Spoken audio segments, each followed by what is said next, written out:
नमस्कार viewers, Pathfinders bye अन academy पर आप सभी का स्वागत है। रशिया यूक्रेन वॉर अभी तक चल रहा है, इजराइल ईरान वॉर अभी शांत है, बट किसी भी समय चालू हो सकता है। लेकिन जिस वॉर की बहुत ज्यादा जियोपॉलिटिकल एक्सपर्ट्स एक्सपेक्टेशन कर रहे हैं कि आने वाले कुछ समय में this war is going to happen, वो है चाइना और ताइवान के बीच में एक बहुत ही बड़ी लेवल पे वॉर। फ्रेंड्स, ये अगर ऐसा होता है चाइना और ताइवान के बीच में, तो इससे सबसे बड़ा इंपैक्ट हो सकता है पूरे वर्ल्ड ऑर्डर पे। बिकॉज रशिया यूक्रेन का वॉर का इंपैक्ट ऑयल प्राइसेस पे था, लेकिन ऑयल के साथ बहुत सारे डाइवर्सिफिकेशन के ऑप्शंस हैं।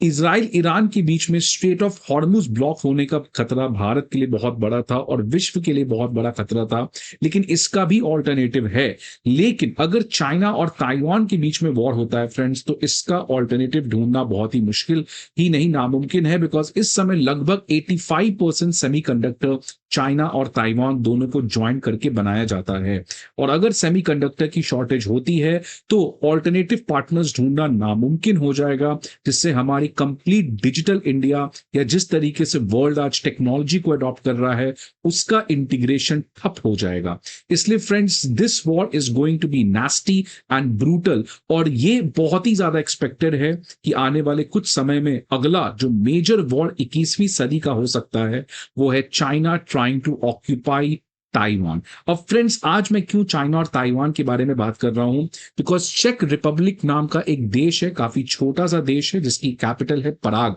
आपको मैं पहले बता दूं, ये रहा फ्रेंड्स, देख सकते हैं कि यूरोप के बीच में, सेंट्रल यूरोप में कंट्री है, चेक रिपब्लिक नाम है इसका, जिसकी राजधानी पराग है। और इसने एक बहुत ही शॉकिंग रिपोर्ट जारी किया है, और उस शॉकिंग रिपोर्ट में यह बताया गया कि कैसे चाइना जो है वो एक गाड़ी का क्रैश करने का प्लान बना रहा था ताइपी, जो ताइवान की राजधानी है, उसके वाइस प्रेसिडेंट के अगेंस्ट। अब फ्रेंड्स, ये क्या है, मैं इसको आपको आसान भाषा में बता दूं तो 2024 में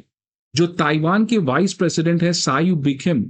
इनका विजिट होता है चेक रिपब्लिक में। तो ये चाइना से आते हैं, यहां ताइवान से आते हैं पराग में एक विजिट के लिए, और उस विजिट में चेक रिपब्लिक का एक रिपोर्ट आया है कि यहां पे जो चाइना की एम्बेसी है, पीपल्स रिपब्लिक ऑफ चाइना की एम्बेसी है, उसके कुछ स्टाफ एक गाड़ी को हायर किए, और इस गाड़ी को हायर करके वो एक तरीके से जो ताइवान की वाइस प्रेसिडेंट हैं उनके ऊपर ये अटैक करने का प्लान बना रहे थे, सो दैट वो ताइवान का डिप्लोमेटिक रिलेशन बाकी कंट्री के साथ रोकने का प्रयास करना चाहते थे। फ्रेंड्स, चाइना जो है वो कभी नहीं चाहता है ताइवान के डिप्लोमेट्स किसी और कंट्री में जाएं, और वो उन कंट्रीज को भी एक तरीके से मैसेज देना चाहता है कि आप उनको एक्सेप्ट ना करें। इसलिए जब ताइवान के वाइस प्रेसिडेंट पराग आए, तो बीजिंग ने एक बहुत बड़ा कॉन्स्पिरेसी रचा, और वहां पे कुछ चाइनीज स्टाफ्स को एम्बेसी में डाला गया, सो दैट उनको डिप्लोमेटिक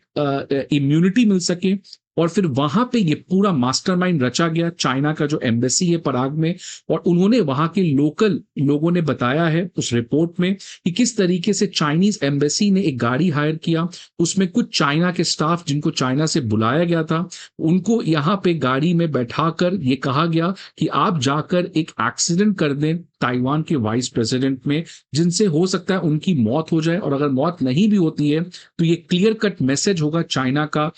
ताइवान को कि आप अपने डिप्लोमेट्स या आप अपने ऑफिशियल्स को इस तरीके के ऑफिशियल विजिट पे किसी और कंट्री को ना भेजें। सो फ्रेंड्स, न्यूज देखिए क्या है कि चेक अथॉरिटीज ने कहा है कि चाइनीज एजेंट्स जो बीजिंग के एम्बेसी में रहकर काम कर रहे थे पराग में, उन सभी लोगों ने एक प्लान किया कि कैसे कार क्रैश को टारगेट किया जाए against the Taiwan vice president. अब फ्रेंड्स, ये 2024 की बात है, जब ताइवान में चुनाव हुआ था, और उस चुनाव के बाद पहली बार वाइस प्रेसिडेंट जो उस समय चुनी गई थी, उनका पहला विजिट किसी और कंट्री में था, और वो कंट्री था पराग, चेक रिपब्लिक, जहां पर ये पूरा अटैक करने का प्रयास किया गया। बिकॉज 2024 के इलेक्शन में जो पार्टी ताइवान में जीती थी, वो बिल्कुल भी चाइना के पीपल्स रिपब्लिक ऑफ चाइना या चाइनीज कम्युनिस्ट पार्टी के साथ उसका अच्छा रिलेशन नहीं है, इसलिए उनको मैसेज देने के लिए इस तरीके का एक अटैक किया गया था। चेक रिपब्लिक का कहना है, उनके जो मिलिट्री इंटेलिजेंस चीफ है, उनके एक रिपोर्ट में कहा गया है कि ये क्लियर कट प्रयास था ताइवान के वाइस प्रेसिडेंट के विजिट को रोकने का, एक तरीके से ताइवान को प्रोवोक करने का, एक मैसेज देने का। और उनके जो इंटेलिजेंस चीफ है चेक रिपब्लिक के, उन्होंने कहा है कि चाइना इस तरीके की काफी ज्यादा घटनाएं यूरोप में करता है, उन तमाम देशों देशों में जहां पे ताइवान के ऑफिशियल्स आते हैं। लेकिन जिस तरीके का ये प्लान था एक कार क्रैश करने का, ये अभी तक के इतिहास में एक अनप्रेसिडेंटेड अप्रोच है चाइना का। साइटिंग चेक मिलिट्री इंटेलिजेंस रिपोर्ट, ये जो चेक मिलिट्री के रिपोर्ट आया है उसके बाद चेक रेडियो, जो वहां की सबसे फेमस रेडियो की संस्था है, उसने कहा है कि चाइनीज एजेंट्स जो हैं उन्होंने काइनेटिक एक्शन डेमोन्स्ट्रेट किया against the Taiwan vice president, जिनका विजिट 2024 में पराग में हुआ था। अब जब से ये फ्रेंड्स न्यूज पब्लिक हुआ है तो काफी ज्यादा पीपल्स रिपब्लिक ऑफ चाइना या चाइनीज कम्युनिस्ट पार्टी की काफी क्रिटिसिज्म हो रही है। वर्ल्ड स्टेज पे काफी ज्यादा एक तरीके से चाइना से अपॉलॉजी मांगा जा रहा है। इनफैक्ट देख सकते हैं ताइवान के बहुत ही फेमस पार्लियामेंटेरियन, उनका एक सोशल मीडिया पे ट्वीट आता है, उन्होंने कहा था कि I demand an immediate apology from the People's Republic of China and urge all democratic partners to take joint action to take it further coercive behaviour. तो फ्रेंड्स आज वर्ल्ड में एक तरीके से काफी ज्यादा क्रिटिसिज्म हो रहा है कि चाइना इस हद तक अपने पॉलिसीज को इंप्लीमेंट करने के लिए दूसरे लोगों को ऊपर अटैक करने का भी प्लान, और वो भी एम्बेसी के अंदर ये सब चीजें होता है। This is a very very shocking thing which the world has acknowledge. तो फ्रेंड्स इनके बारे में और बात करेंगे, बट आगे बढ़ने के पहले एक इंपॉर्टेंट इन्फॉर्मेशन आप सभी के लिए कि अनअकैडमी आईएएस आप सभी के लिए previous year questions, prelims mock test और करंट अफेयर मैगजीन्स, इन तीनों चीज के पीडीएफ अब आपके सामने लेकर आया है। ये सारे पीडीएफ आपको हमारे दिए गए वीडियो के डिस्क्रिप्शन पर मिलेंगे। इसके अलावा if you need any information friends feel free to call on this number, या आप हमारे किसी भी ऑफलाइन सेंटर पर विजिट करके हमारे एजुकेटर्स और मेंटोर से 1-to-1 गाइडेंशिप और मेंटोरशिप भी अवेल कर सकते हैं। अब फ्रेंड्स जैसे ये खबर आई है ये बहुत ही ज्यादा वरिंग खबर है, बिकॉज ऑलरेडी चाइना जो है वो जब से इजराइल ईरान का वॉर स्टार्ट हुआ है उसके बाद ताइवान के ऊपर अपने एग्रेशन को बढ़ा दिया है। फ्रेंड्स रशिया यूक्रेन से ही बात चल रही थी चाइना कब इन्वेड करेगा, अब इजराइल ईरान हो चुका है और अमेरिका जो है वो बहुत जगह डिस्ट्रैक्टेड है। तो चाइना को लगता है कि ये सही समय है या आने वाले समय में एक बहुत बड़ा एग्रेशन करके ताइवान को इनलीगली अपने अंदर ऑक्यूपाई कर लिया जाए, ये चाइना करना चाह रहा है। और इसलिए रिसेंट टाइम्स में आप देख सकते हैं फ्रेंड्स काफी ज्यादा एग्रेशन ताइवान के ऊपर बढ़ाते हुए नजर आ रहा है। इनफैक्ट यूएस की रिपोर्ट के हिसाब से जो इसी साल रिलीज की गई है कि जो चाइना है उसने अपने मिलिट्री को ये साफ शब्दों में कहा है कि 2027 तक हमें रेडी हो जाना है, क्योंकि उस समय तक हमें ताइवान को फुली चाइना के अंदर इन्वेड कर लेना है। तो फ्रेंड्स ये भी एक बहुत बड़ी बात है और 21वीं सदी के ये one of the biggest war हो सकती है, बिकॉज इस वॉर में अमेरिका को इन्वॉल्व होना ही होना पड़ेगा, कोई चॉइस नहीं है।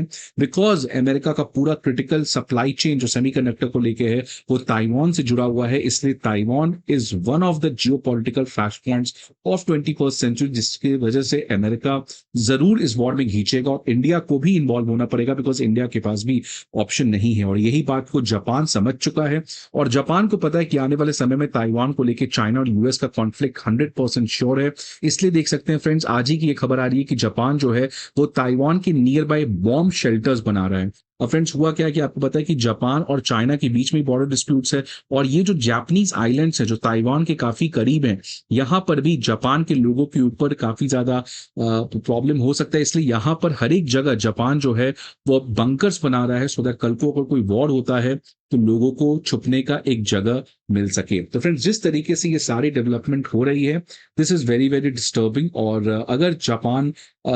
इस तरीके का प्लानिंग कर रहा है और यूएस का ये रिपोर्ट है कि 2027 तक ये सब चीजें हो सकती हैं, तो ये एक बहुत ही ज्यादा डेंजरस सिचुएशन है जहां पर हम जा रहे हैं।